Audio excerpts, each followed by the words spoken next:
বিগত দিনের নির্বাচনের তুলনায় সহিংস ঘটনা, খুন হত্যাকাণ্ড, ব্যালট ছিনতাই, ডাকাতি এগুলো হয়নি। কিন্তু আমার আসলে আমি দেখছি আমাদের ভিতরের পরিবেশটা একটু অসুস্থ মনে হয়েছে। ফলাফলের জায়গায় রিফ্লেকশনটা অনেক বড় ব্যবধান হয়ে গেছে। এই জায়গাটা আমরা অ্যাড্রেস করব পরে আর কি। আমরা অনেক প্রতীক্ষা করেছিলাম একটি সুন্দর নির্বাচন হবে এবং দেশের নির্বাচন দেশি বিদেশি সকলের কাছে একটা প্রত্যাশিত নির্বাচন ছিল। নির্বাচনটি সার্বিক মূল্যায়ন করে আমরা একটা অফিসিয়াল ব্রিফিং করব। সেই কারণে আমি যেহেতু বিশ্লেষণ করে দলীয়ভাবে বা আমাদের জোট আছে সে বক্তব্যটা আজকে দিচ্ছি না। এটা আমরা ফর্মালি খুব সহসায় পেশ করব। আমার ফিলিংস যেটা বা অবজারভেশন যেটা আমি বলতে চাই, নাম্বার ওয়ান হচ্ছে বিগত দিনের নির্বাচনের তুলনায় সহিংস ঘটনা, খুন হত্যাকাণ্ড, ব্যালট ছিনতাই, ডাকাতি এগুলো হয়নি। এদিক থেকে এই নির্বাচনটা আগের থেকে তুলনামূলকভাবে গুণগত একটা পরিবর্তন লক্ষণীয়। সেকেন্ড থিং হচ্ছে ইলেকশনের দিনের পরিবেশ, কিছু ঘটনা বিভিন্ন সময় ঘটেছে। আমার আসনও, আমার কক্সবাজার 2 আসনও মারধরের ঘটনা ঘটেছে। আমাদের একজন নারী কর্মীর উপর আঘাত হয়েছে, তাহলে আমরা তখন কমপ্লেনও করেছি। আগের দিন হুমকি হয়েছে, আহত হয়েছে 2 জন, এগুলো হয়েছে।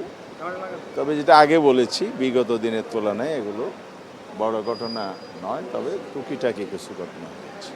এটা যে কোনো নির্বাচনে হতে পারে।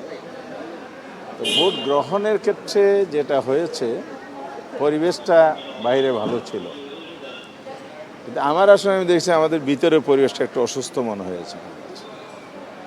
নির্বাচন 2 দিন আগেও আমাদের সেন্ট্রাল একটা ব্রিফিং হয়েছে, সেখানেও কিছুটা ইঙ্গিত দেওয়া হয়েছে ইলেকশন ইঞ্জিনিয়ারিং লাইনে কিছু হইতে পারে। ডকুমেন্টারি প্রুফ আমরা করব, যতটুকু আছে সেটা যদি থাকে সেগুলো আমরা বিশ্লেষণ করে দেখছি। আমি বলছি এখানে ফলাফল ভোটে তো 2টা জিনিস, একটা হলো ভোট গ্রহণ, একটা ভোট গণনা এবং ফলাফল প্রকাশ। গণনা এবং ফলাফল প্রকাশের ক্ষেত্রে নির্বাচনের মাঠের যে অ্যাসেসমেন্ট ছিল, এনভায়রনমেন্ট ছিল, সেটা রিফ্লেকশন অনেক আসনে হয়নি। কেন হয়নি এগুলো আমরা বিশ্লেষণ করে জানাবো। তবে দেশবাসী আগ্রহ সহকারে ভোট দিয়েছে, এটা ঠিক। তো ভোট কাস্টিংয়ের জায়গাটা অতীতে সেটা কম হয়েছে। এই জায়গাটা নানা বিশ্লেষণের জায়গা এখনও আছে, কি কারণে কম হয়েছে। রেফারেন্ডাম 60% ইলেকশন কমিশন বলেছে, একটু বেশি। 78 এবং 215 কীভাবে দেখছেন? এভাবেই কাস্টিংয়ের জায়গাটা আমি বললাম। তো এখন ফলাফলের জায়গা আলটিমেটলি যেটা আসছে, এখানে 216 আসন আমি দেখেছি, আমার দেশ পত্রিকার নিউজটা আমি দেখেছি, এটা অন্য পত্রিকায় বিভিন্ন রিপোর্ট আসছে, সেগুলোই আমরা বিশ্লেষণ করে বলবো আর কি। তা এখন কথা হচ্ছে যে নির্বাচন যেটা মানুষের প্রত্যাশা আর ভোটের পরিবেশ এবং আমরা মতামত জরিপ সব মিলিয়ে যে জায়গাটা আমরা লক্ষ্য করেছি, ফলাফলের জায়গায় রিফ্লেকশনটা অনেক বড় ব্যবধান হয়ে গেছে। এই জায়গাটা আমরা অ্যাড্রেস করব পরে আর কি।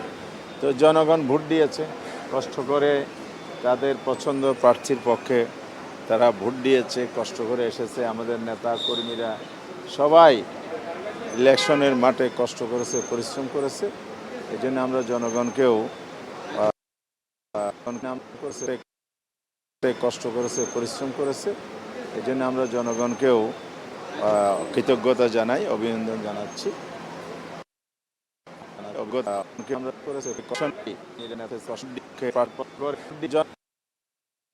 তো জনগণ ভোট দিয়েছে কষ্ট করে, তাদের পছন্দ প্রার্থীর পক্ষে তারা ভোট দিয়েছে, কষ্ট করে এসেছে। আমাদের নেতা কর্মীরা সবাই ইলেকশনের মাঠে কষ্ট করেছে, পরিশ্রম করেছে, এই জন্য আমরা জনগণকেও কৃতজ্ঞতা জানাই, অভিনন্দন জানাচ্ছি।